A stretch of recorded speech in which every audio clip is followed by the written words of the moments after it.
Yes. Some were so low that they were considered as nothing, which was the most contemptible of all Greek expressions. If I said you were nothing, that meant that you were beneath, you weren't even worth me rubbing the bottom of my shoe on you.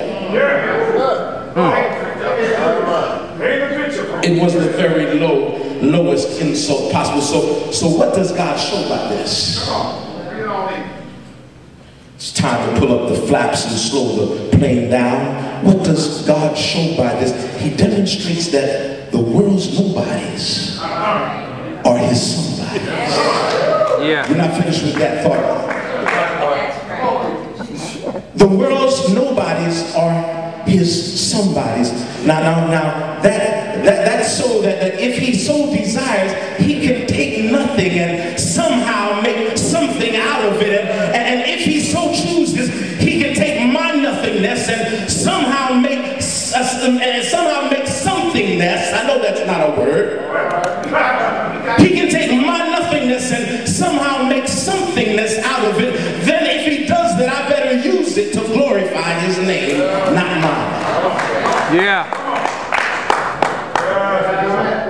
John MacArthur put it well when he said, a simple, uneducated, untalented, and clumsy believer who has trusted in Jesus Christ as Savior and who faithfully and humbly follows his Lord is immeasurably wiser than the most brilliant PhD who scoffs at the gospel. Yes. You see, it's not ability that matters.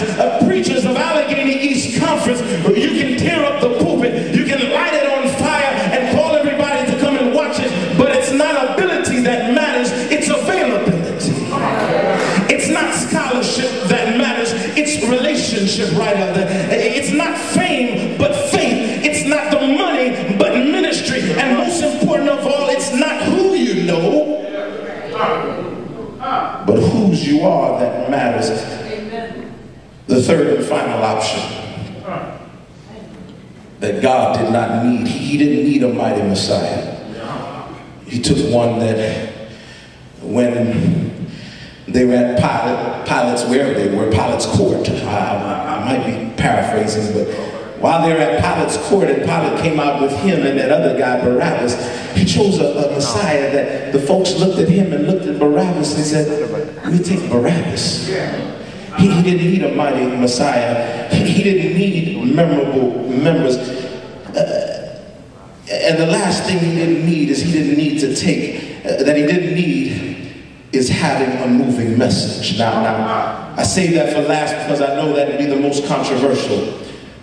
But look with me to chapter 2, 1 Corinthians chapter 2, verses 1 through 5. The third and final option God did not need to take is having a moving message.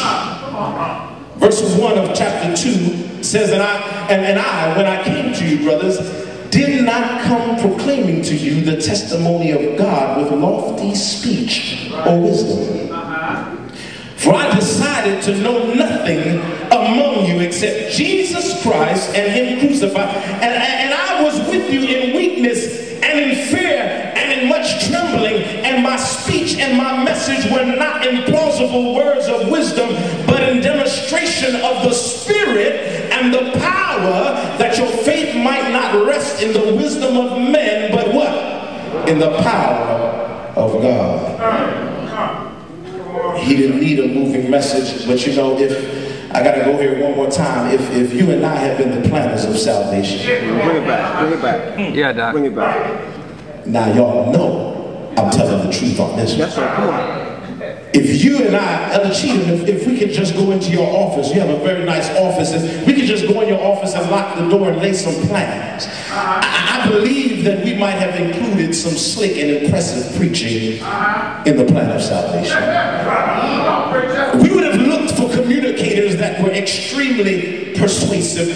We would have sought out the wise and intelligent that could put together arguments that could not be contested. They would remain uncontested forever.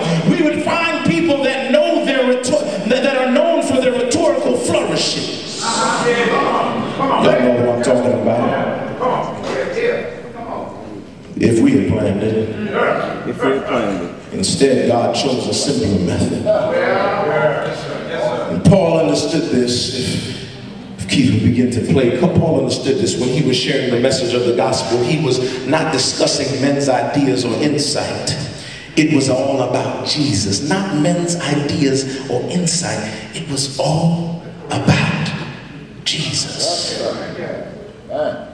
The message about the Messiah, the message was about the Messiah crucified, risen, and redeeming. Say that with me. It was about the Messiah crucified, risen, and redeeming. That is impressive enough. I don't know about you, but that impresses me to have a Messiah that is crucified, risen, and redeeming.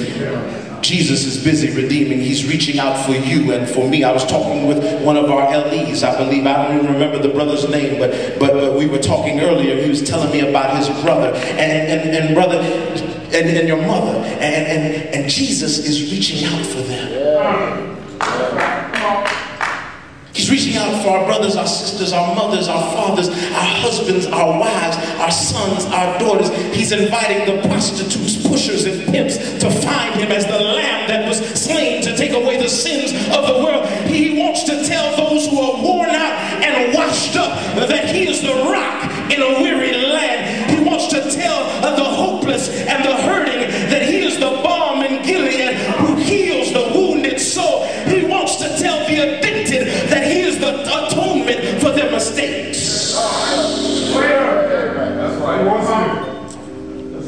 Such a simple message would not be expected, especially when we consider who Paul was. He grew up learning philosophy. He wasn't a fool. He didn't have to stammer and stumble. He didn't have to make it simple. He was an educated man. He could have used words that it would take them. They would still be, they'd be in their graves trying to parse it and figure it out.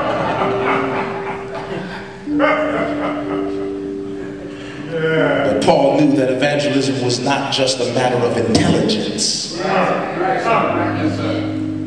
He also knew that it was more than a matter of excellence. God had to use Paul's weakness so that he could display his strength. Will you let God use your weakness so that he can display his strength? President, if you showed up at my church right now and took a poll, took a Gallup poll, I would be doing worse than Mike Huckabee. No, Mike Huckabee. I'm not doing as bad as George Bush. I hold all the meetings. I have communion and board meeting every month. Board meeting every month, communion every quarter. I have business meeting every quarter. I mean, all the quarters are met. I go over the bulletin with my clerk every week, and I've got a schedule laid out, and I preach and I study and I put it all together. I mean, from the outside it looks really good, but on the inside there are those folk that are complaining because the gospel I preach is too simple for them. Every week they want to feel that burn. They want to get scalded by fire and brimstone. They don't want that stuff about love. If you took a Gallup poll, President, God had to use Paul's weakness so he could display his strength. For this was an awesome responsibility. He was speaking on behalf of God. Therefore, it had to be about the cross. He had to get this right. You've got to get it right. For conversions were made to the crucified, risen, and redeeming Christ, and no one else. It did not require a mighty Messiah.